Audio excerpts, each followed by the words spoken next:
2 weeks ago at church camp, I had a helper that I did not recognize and had never met before because he just took the boys in hand. He got on to them for talking during worship. He shared his testimony with them one night, and I said, "Who is this person?" It turned out to be Isaac. So he wants to share his testimony with you this morning. Okay. I guess I'll just get into it so I don't sit here and talk about random stuff for 5 minutes. So I grew up in a single parent home. It was me, my mom, and my sister. We lived in Warrensburg for most of my young childhood. And I really looked up to my sister, and my mom was my best friend, so I really enjoyed it. When I was about 7, me and my sister and my mom were watching a TV show when we hear a knock on a door, and it's a worker from the Division of Family Services saying that they were going to take me and my sister and put us in care with with my sister's dad. And so I was fine with it because it was someone I knew. And I assumed that was where I was going to be staying for a little bit. But later that same day, my sister's dad's girlfriend at the time got a call saying that they were going to come and put us in a home in Kansas City. And so we got to that home in Kansas City late at night. I met the foster mom, and she was a wonderful woman. Her name was Erica. I don't know what I would have done if I went anywhere else, but she was not a Christian. She never went to church. And I had grew up in church. I've been coming to this church for pretty much my whole life. So I stayed with Erica for about 2 months, and I had some behavior issues. And so I was taken out of the home and placed in a facility in downtown in Kansas City for about 2 weeks until I got placed with my mom's best friend, who I call Pappy. I stayed there for a while. She was also not a Christian, but we did go to church sometimes. It was right down the street from where she lived, so it was in walking distance. So I lived there until May of, I think it was 2016, when I was moved back in care with my mom, and my sister was moved there too. So we lived there, and in 2017, I think, my sister accepted Jesus, and I really looked up to my sister, and so I did as well.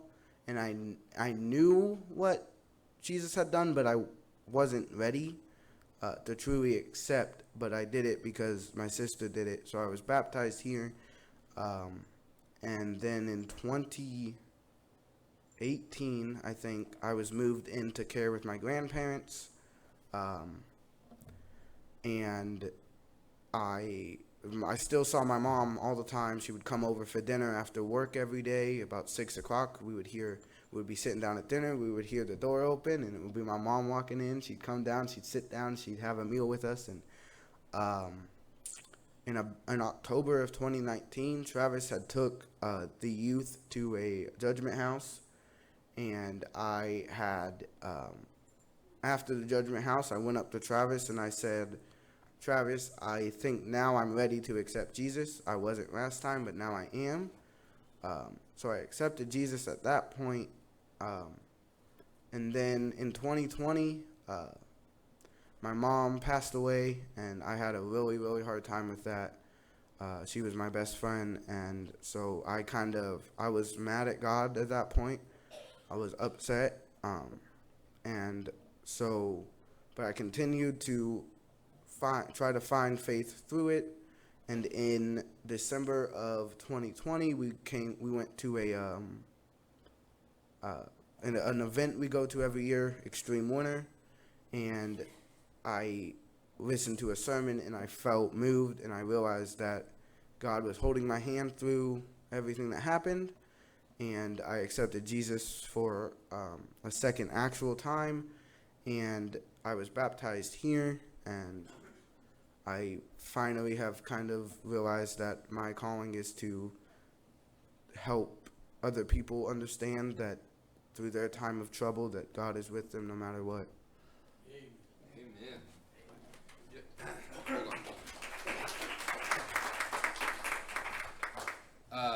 Isaac, we went to a judgment house where you go from room to room to room, and the church that's putting it on puts on a series of skits. You follow someone through their death, actually, and you see them stand before judgment. And some of the people who die get sent to heaven because they know Jesus, and some of the people who die go to hell because they they didn't accept Jesus. And then you take a tour of heaven and you take a tour of hell, and then there's a gospel presentation afterwards. I was just curious, I hate to put you on the spot, but well, no, I don't. But was there something that was said or anything in particular at the judgment house that made you think about all that stuff? And I don't think there was anything in particular. I think I just realized at that point that I needed to make a decision, and so I did. And people often have to hear the gospel many, many times before it finally clicks for them and that kind of thing. So I guess that's what happened that night. Thank you, Isaac.